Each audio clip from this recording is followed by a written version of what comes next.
আসসালামু আলাইকুম। শুরুতেই জানিয়ে দিব এখনকার গুরুত্বপূর্ণ সংবাদ শিরোনাম। এই সরকারের সম্মানজনক বিদায়ের 1% সম্ভাবনাও নেই। রনি। ডক্টর ইউনূসকে রাষ্ট্রপতি ও তারেক রহমানকে প্রধানমন্ত্রী করে জাতীয় সরকারের প্রস্তাব। নির্বাচনের প্রস্তুতি থেকে সরে এসেছে এনসিপি। এটিএম আজহারকে নিয়ে জামায়াত আমিরের হৃদয় ছোঁয়া স্ট্যাটাস। খালেদা জিয়ার দেশে ফেরা নিয়ে যা বললেন সার্জিস আলম। এতক্ষণ শুনছিলেন সংবাদ শিরোনাম। পুরো খবর পেতে ভিডিওটি শেষ পর্যন্ত দেখুন। সর্বশেষ খবর পেতে চ্যানেলটি সাবস্ক্রাইব করুন। এবার বিস্তারিত। এই সরকারের সম্মানজনক বিদায়ের 1% সম্ভাবনাও নেই।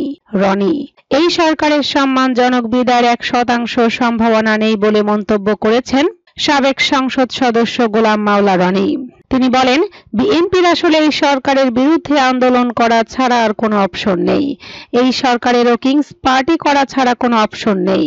এই সরকার যদি ক্ষমতা থেকে চলে যায়, যাওয়ার পর শেখ হাসিনার যে পরিণতি হয়েছে বা অতীতে বেগম জিয়ার যে পরিণতি হয়েছে, এরশাদের যে পরিণতি হয়েছে, এই পরিণতিই হবে। কিন্তু অন্য জায়গায় পলিটিক্যাল তত্ত্বাবধায়ক সরকার হিসেবে আসছে নন পলিটিক্যাল গভর্নমেন্ট। তাদের মতো যে একটা সম্মানজনক বিদায় হবে সেই সম্ভাবনা 1% নেই। তাদের পিঠ বাঁচানোর জন্য এই কিংস পার্টি করতেই হবে।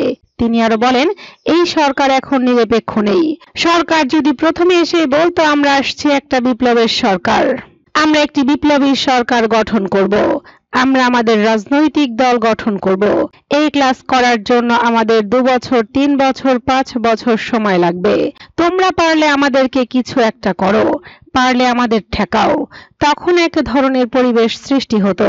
কিন্তু এই সরকার যে কাজটা করেছে, প্রথমে এসে আমাদেরকে ভালো ভালো কথা বলেছেন, এই সব করে আমাদেরকে প্রেম দেখিয়েছে, ভালোবাসা দেখিয়েছে। আমরা লন্ডন আমেরিকার মতো একটা সভ্য সমাজ কল্পনা করেছি। অতীতে যেই ভুলগুলো হয়েছে সেই ভুলগুলো থেকে বের হয়ে আসার জন্য আমাদের জনগণ স্বপ্ন দেখেছিল। এখন বাস্তবতা হচ্ছে আমরা যেই লাউ সেই কুদু। এই জন্য সবাই হতাশ।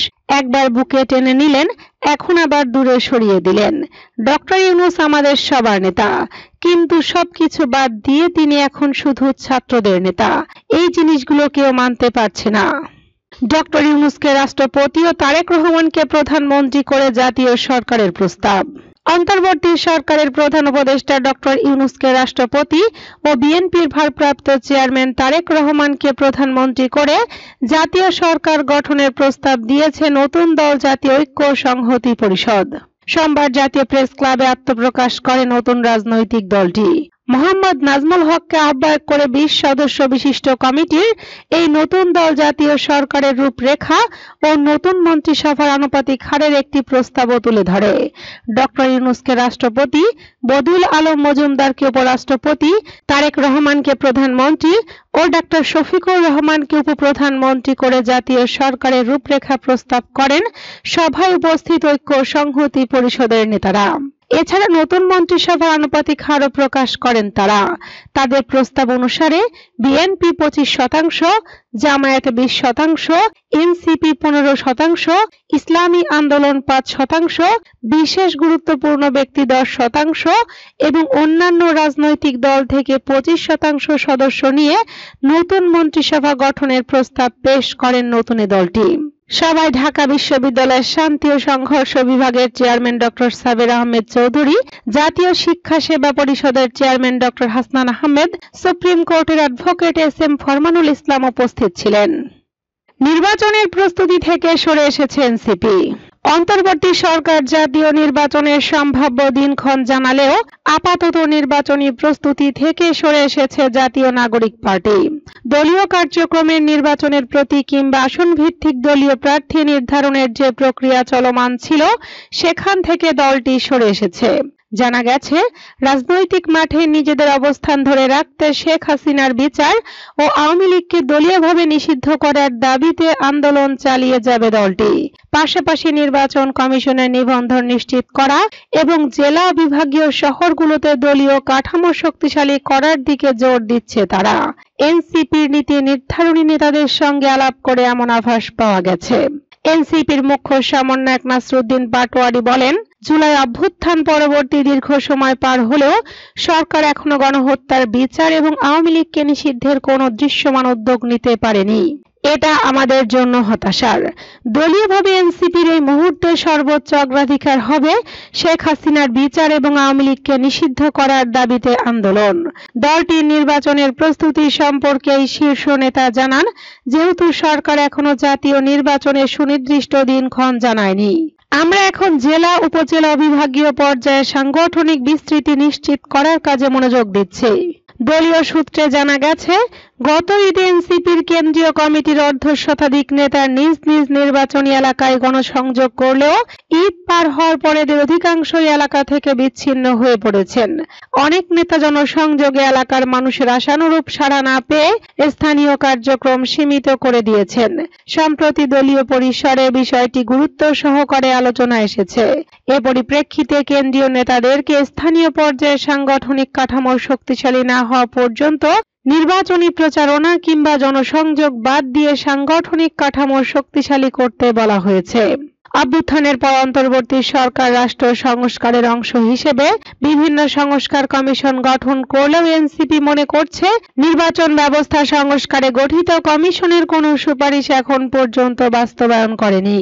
এছাড়া সম্প্রতি নির্বাচন কমিশনে নিবন্ধের জন্য আবেদন করেছে এনসিপি। তাদের দাবি ছিল, নিবন্ধনের সময়সীমা 3 মাস বাড়ানো হোক। তবে নির্বাচন কমিশন 2 মাস সময় বাড়িয়েছে। এনসিপি বলছে, তারা নবগঠিত দল হওয়ায় নিবন্ধনের শর্ত পূরণে বাড়তি সময় প্রয়োজন। দলটি আশা করছে, এই 2 মাসের মধ্যে তারা শর্ত পূরণ করতে পারবে। তবে নির্বাচনে অংশগ্রহণ এখন তাদের অগ্রাধিকারে নেই। এ প্রসঙ্গে এনসিপির যুগ্ম আহ্বায়ক সারোয়ার তুষার সম্প্রতি একটি আন্তর্জাতিক সংবাদ মাধ্যমকে বলেন, আমরা মৌলিক সংস্কার চাই সবার আগে। মৌলিক সংস্কার ছাড়া নির্বাচন অর্থবহ হবে না। এদিকে এনসিপির একজন কেন্দ্রীয় নেতা নাম প্রকাশ না করার শর্তে জানান, দলীয়ভাবে তারা মনে করছে, সরকার এখনো নির্বাচন দেওয়ার মতো পরিবেশ তৈরি করতে পারেনি। ভোটার তালিকা, প্রবাসীদের প্রক্সি ভোট এবং ঐক্যমত্য কমিশনের সুপারিশ বাস্তবায়ন করতে হলে আরো অন্তত 1 বছরের বেশি সময় প্রয়োজন। এ কারণে চলতি বছরের ডিসেম্বর থেকে পরবর্তী বছরের জুন পর্যন্ত সময়ে নির্বাচন অনুষ্ঠিত হবে বলে এনসিপি মনে করছে না। তাই নির্বাচনকে এখন লক্ষ্য না করে দল গোছানো এবং সাংগঠনিকভাবে শক্তিশালী হওয়াকেই অগ্রাধিকার দিচ্ছে তারা। এ লক্ষ্যে এনসিপি আগামী 2 মাসে বিভাগীয় পর্যায়ের সম্মেলন, বর্ধিত সভা এবং প্রশিক্ষণমূলক কর্মসূচি আয়োজনের পরিকল্পনা করেছে। এটিএম আজহারকে নিয়ে জামায়াত আমিরের হৃদয় ছোঁয়া স্ট্যাটাস। জামায়াত নেতা এটিএম আজহারুল ইসলামকে নিয়ে আবেগঘন স্ট্যাটাস দিয়েছেন দলটির আমির ডক্টর শফিকুর রহমান। শফিকুর রহমান লেখেন, আলহামদুলিল্লাহ, দীর্ঘ প্রতীক্ষার পর সম্মানিত মজলুম নেতা এটিএম আজহার ভাইয়ের মামলা শুনানি চলছে। তিনি আরো বলেন, বিনত মস্তকে সবাই দোয়া করুন। মজলুম ভাইটি অচিরেই যেন মুক্ত হয়ে আমাদের বুকে ফিরতে পারেন। হে মহান রব, এ কালো অধ্যায়ের পূর্ণ সমাপ্তি ঘটিয়ে দাও, আমিন। খালেদা জিয়ার দেশে ফেরা নিয়ে যা বললেন সার্জিস আলম। উন্নত চিকিৎসা শেষে দীর্ঘ 4 মাস পর লন্ডন থেকে দেশে ফিরেছেন সাবেক প্রধানমন্ত্রী ও বিএনপি চেয়ারপারসন বেগম খালেদা জিয়া। পুরো রাজধানী জুড়ে নেতা কর্মীদের ঢল নেমেছে রাস্তায়। এবার খালেদা জিয়ার দেশে ফেরা নিয়ে শুভেচ্ছা জানিয়েছেন বৈষম্য বিরোধী ছাত্র আন্দোলনের অন্যতম সমন্বয়ক ও জাতীয় নাগরিক পার্টির মুখ্য সংগঠক সার্জিস আলম।